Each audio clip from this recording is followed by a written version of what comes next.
I bought some Nintendo 64s from Goodwill that didn't work. This one doesn't have any power delivery. I thought I'd learn how to repair it. It turns on. What? I'm not getting any video though. Oh, maybe you don't get video without a game. I think I'm supposed to be... Red light means game, yeah? Still says no signal. Wait, don't these have, okay.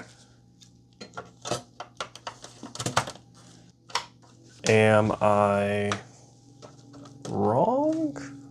It says no power, but I'm getting power. I'm just not getting display. Let's go ahead and get this disassembled. I don't know if this needs to be removed to open the system, but we're going to. We're gonna try. Wow, these things do not like to come out. Probably by design. I'm gonna make some people cringe if they see this. Don't worry about that. The bite marks were already on there. I actually really like these game bit screws. That out of the way, this should, yep. It's pretty dirty, so we're gonna have to give them a nice bath. That all feels okay. That seems fine too. What I'm curious about is over here. I just wish they added some more screws. I will actually be screw mapping for once. Yeet. We had a Nintendo 64 when I was growing up. I don't remember what games we had. I know we had the one where you ride around and take pictures of Pokemon. And then I want to say there was like a Pokemon Stadium or something like that. I don't remember what else we had. Oh, GoldenEye 007. Yeah. A little dirty, really not bad. It's interesting that there's an odd, like the screws aren't symmetrical. There we go. Again, a little dirty, but really not bad. I don't know what I'm looking for, but this board is so clean. Okay, the inside of our shell is very clean. They listed it as no power. I got power, but I didn't get video. My assumption here is the contacts are just dirty. I don't see any corrosion on the board. My game reader looks good. I don't see bent pins. This solder joint right here and this one actually don't look great from this side. And it doesn't look fantastic over there, but it looks okay. These pins are all soldered just fine. And then these look fine too. But I'm just wondering if maybe we're not getting good contact there. If that could be it. I'm thinking first we just clean everything and then we can adjust our strategy from there. So to start with, let's give the board a quick scrub. Honestly, like, the thing's so clean, it probably doesn't even need this, but we're going to anyways. Since our contacts are the question, I'll start in there. There's some flux buildup over here. Okay, so if somebody has worked on this, at the very least, they are way more competent than I am, because this thing's really clean. I mean, I see some flux buildup in a couple areas, which I've cleaned up for the most part.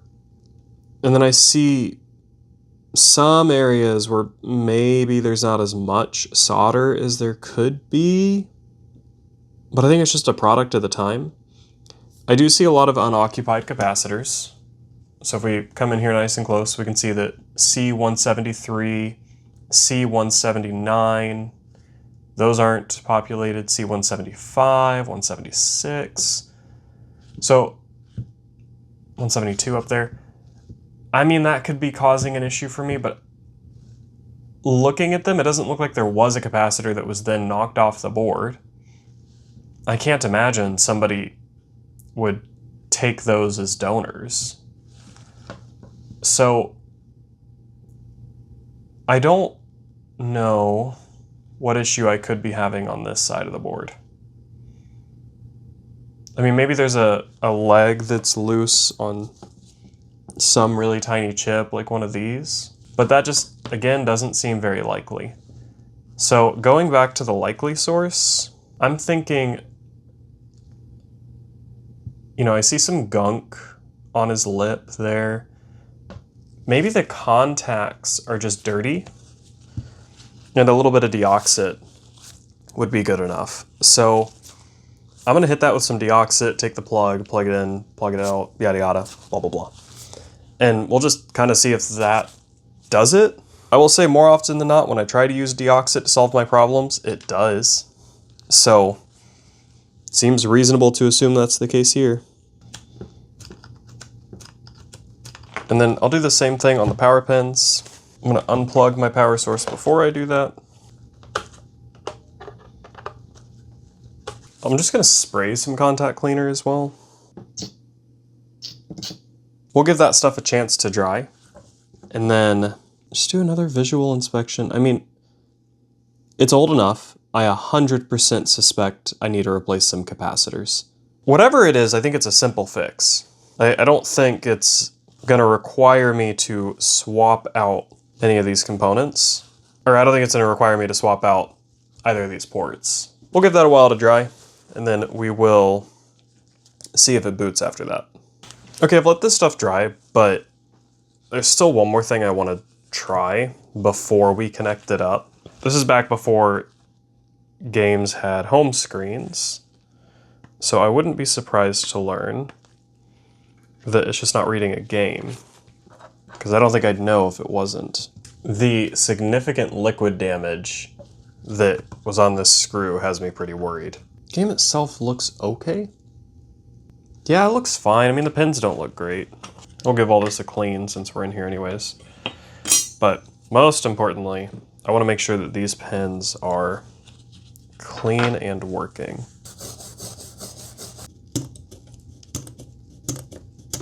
If that doesn't work, we can try some really high grit sandpaper. I don't think it'll be necessary. I mean, they make these things like indestructible, so I'm confident that whatever the issue is, it can be repaired. Okay. With all those steps taken, let's see if it actually boots up now. This is definitely the official way to test this, and you should not be worried about that at all. TV's on. I get a red light. And it works. Let's make sure we get continuous power. Cool. Now that we got it fixed, let's get it cleaned up. Free fix. Love to see it. Wasn't expecting it.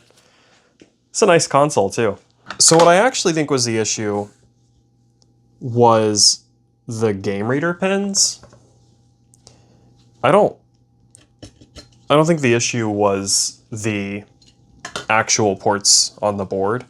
I didn't test before I went back to the game reader pins, so to be fair, it totally could have been. The fact that they said one issue, I was experiencing a different one. It just makes me think that's probably the case. Let's go ahead and get our bath water ready. For his bath, I just used ridiculously hot water and an insane amount of soap and scrubbed everything away. Most of this just came off with a toothbrush, but I also used a sponge, and for like those little areas that are a little bit harder to get into, I found that a spudger works really well. You just take the pokey pointy end of the spudger. You can like get in there with the Nintendo logo and get any gunk that kind of hides out in there. But that was about it to get it cleaned up. This thing was already really clean on the inside. The outside just had a little bit of dirt that just washed right off. Now we're ready to begin our reassembly. Oh geez. Oh, what's cool is these are numbered, I think. Well, there's a 1 on this. So they kind of idiot-proof it, but I don't see arrows telling me when screws are supposed to go in. Screw mapping is not my strong suit, so I'm trying to get better at it. It's not too bad on these older consoles, but like if I want to work on anything newer, I'm gonna have to get so much better at screw mapping. Oh, and then one of the case screws goes through there. Oh, that makes so much sense now. I was really confused because, like, seriously, it seemed like nobody had touched this thing. So I wasn't real sure why a screw was missing. I'm with it now. I get it. Gotta make sure that we remember this thing. Do they ever use this port for anything? I cannot think of any game that ever had a use for it. Got them all cleaned up. Let's make sure he still works.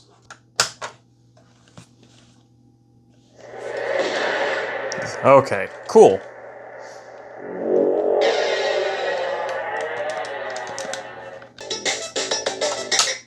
Dude, that was so much easier than I expected it to be. Oh, I love this false confidence that some of these consoles give me. Cool, I'm gonna go repair every PS5 that's ever broken now. Well, that's gonna do it for this episode. Maybe next time we'll visit this game and see if maybe we can get him cleaned up, because he's got all kinds of writing, and this slapped right over the label, which is super sweet of them. And rumor has it I might have a couple other broken Nintendo 64 games. So let me know in the comment section down below if you'd rather see that, or if you'd rather see me work on a few more broken Nintendo 64s.